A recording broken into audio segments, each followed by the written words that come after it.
Entrevista Venevisión. Líder en opinión. Por tu canal independiente, Venevisión. ¿Qué tal, amigas y amigos? Muy buenos días, bienvenidos a Entrevista Venevisión. Hoy vamos a conversar con la analista de medios Maricley Stelling. Ella también es integrante del Observatorio Global de Medios de Venezuela. Gracias por estar con nosotros, muy buenos días. Gracias por la invitación, muy buenos días. Para mí un honor, porque usted fue una de las profesoras más queridas que tuve en la Universidad Católica Andrés Bello. De verdad que para mí también es un orgullo encontrarme alumnos en muchos de los medios que visito. Me encuentro alumnos y alumnas que también quiero muchísimo. Profesora, quisiera que habláramos un poco acerca de esos debates que siempre sosteníamos en el aula, acerca del rol de los medios de comunicación, ciencia, arte, oficio. Hoy en día, cuando se ha cuestionado tanto la participación de los medios de comunicación y que de alguna forma se les ha estigmatizado como responsables de la violencia en el país, sin duda alguna hay una cruzada por la pacificación nacional en la cual todos los medios de comunicación deberíamos estar inmersos, pero quisiera que analizáramos a fondo cuál es el rol de los medios de comunicación hoy en día. Claro, creo que tenemos que empezar por haciendo una suerte como de contextualización histórica. En Venezuela, desde finales de los 80, los partidos políticos y los líderes políticos fueron perdiendo credibilidad y legitimidad. Tú estás muy joven, pero la gente dejó de votar, la abstención se convirtió en la segunda fuerza electoral y paulatinamente, quizás no por una situación, una decisión maquiavélica, los medios de comunicación social fueron adquiriendo un papel bien importante como instituciones políticas. A medida que los partidos políticos se fracturaban, se debilitaban, los medios fueron asumiendo ese rol político. De manera entonces que cuando nos asomamos al 98, con la llegada de Chávez al mundo político, ganó las elecciones, etcétera, etcétera, los medios estaban fortalecidos como instituciones políticas. Eso ha hecho que en estos últimos años, con la gestión de gobierno de Chávez y todo, pues cómo transcurrió su gestión y cómo Chávez se fue deviniendo en un socialismo siglo XXI, su proyecto de país, esa politización de los medios se fue exacerbando. De manera entonces que los medios, en tanto instituciones políticas, en general, la mayoría de los medios representan fuerzas políticas, representan de alguna forma la vedetización de la política.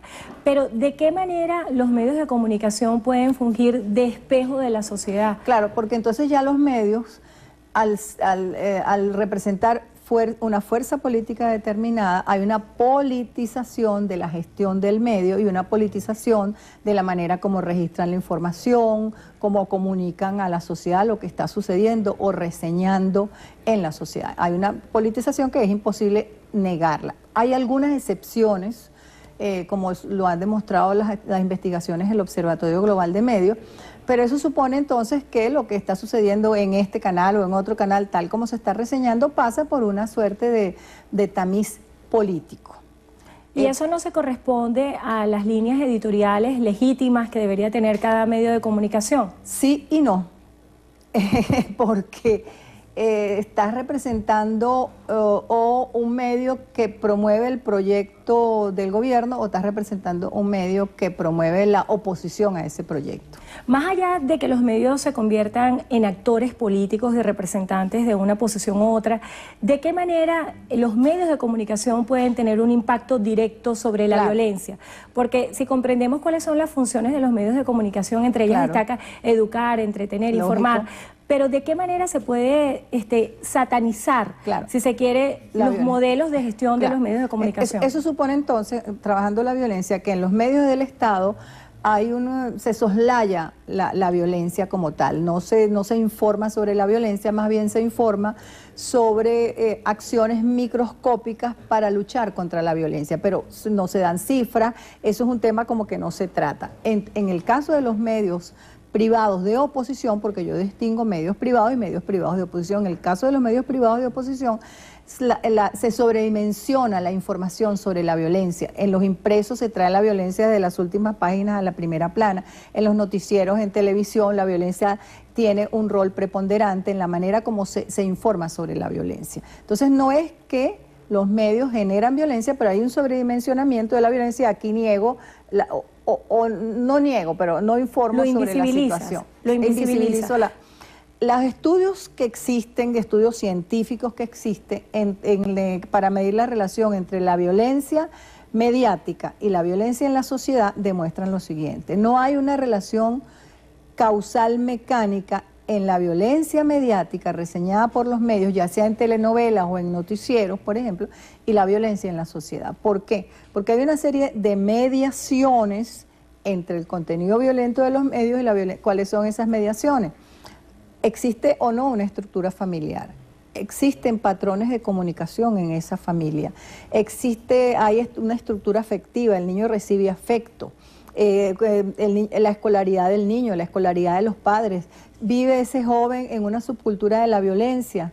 Cuando abre la puerta de su casa se encuentra en una subcultura de la violencia, donde la violencia es un modus vivendi y donde los roles modelos son los delincuentes del barrio. Hay una serie de variables mediadoras que demuestran que no necesariamente un niño que está 8 horas viendo televisión, por ejemplo, como sucede en muchas ocasiones, ese niño es un niño que va a ser un ser violento en la sociedad. Claro, y eso está demostrado, y nosotros entonces no podemos colocar en el banquillo de los acusados ni a las telenovelas, ni a las televisiones, ni a los medios de comunicación social, porque la violencia tiene una causalidad multifactorial. Sí, sin duda alguna. Y una de las preguntas también interesantes es ver qué tipo de orientación está recibiendo, en este caso, un menor de edad cuando está frente a las pantallas, claro, y por qué se les delega a un televisor el rol de niñera en una familia. Entonces, hay que ver en este sentido cuáles son las iniciativas que deberían adelantarse para jerarquizar las informaciones y de alguna forma tener televisoras más éticas. ¿Cuál debería ser el modelo? Claro, fíjate que ahí lo que podemos llamar, lo que yo creo que se tiene que hacer es llamar a la corresponsabilidad de los medios de comunicación social.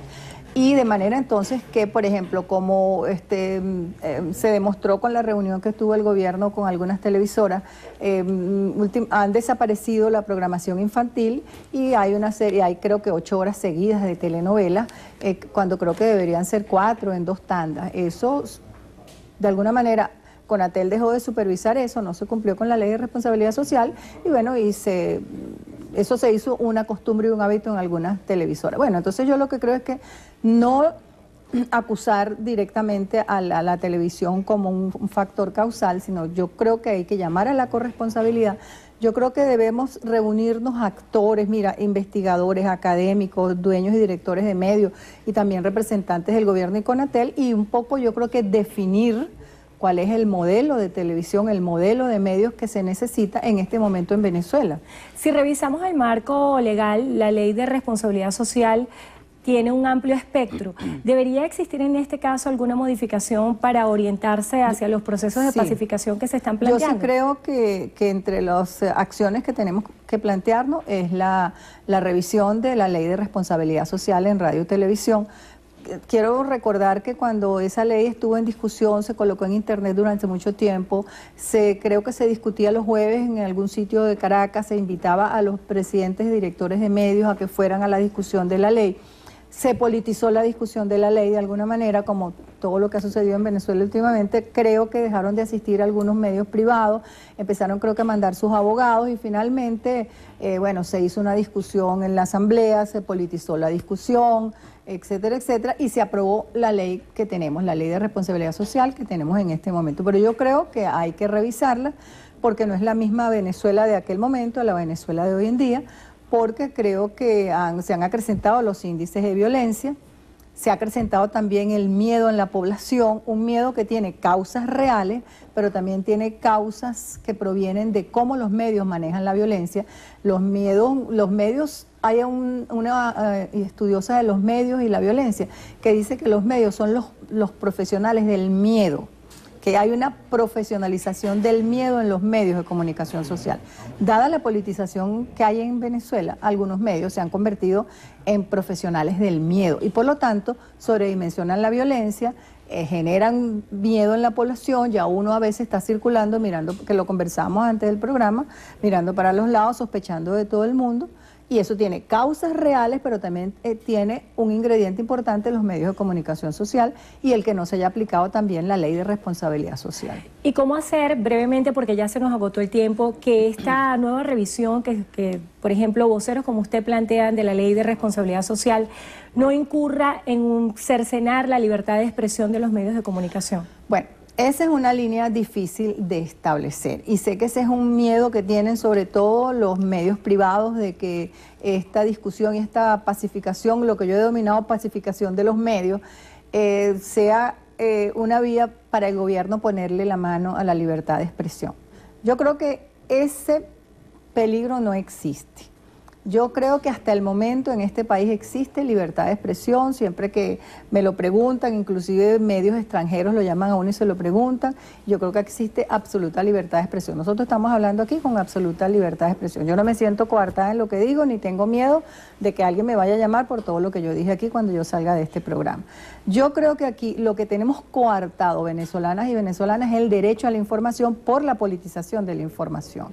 Entonces yo pienso que si nos sentamos en la mesa con las cartas bien claras y los medios privados expresan su temor a que yo lo que creo es que usted me quiere poner la mano encima y coartar la libertad de expresión, esa es una discusión validísima que tenemos que dar también en este país. No solamente los contenidos en los medios, sino la libertad de expresión, que es donde existe y hasta dónde llega la libertad de expresión, porque todo derecho tiene un límite. Así es. Todo derecho tiene un límite. Así es. Entonces la libertad de expresión también tiene sus límites. No podemos caer en anarquía. O sea, y yo creo que en Venezuela no solamente hay libertad de expresión, sino yo creo que hay anarquía de expresión en muchos casos. De manera que muchos extranjeros que vienen a Venezuela estudiosos de los medios se encuentran y se sorprenden con que aquí sí hay libertad de expresión. Bueno, le damos las gracias a la socióloga Mariclein Stelling, ella también es integrante del Observatorio Global de Medios de Venezuela, por haber estado hoy con nosotros en Entrevista a Venevisión. Que pase feliz día. Igual.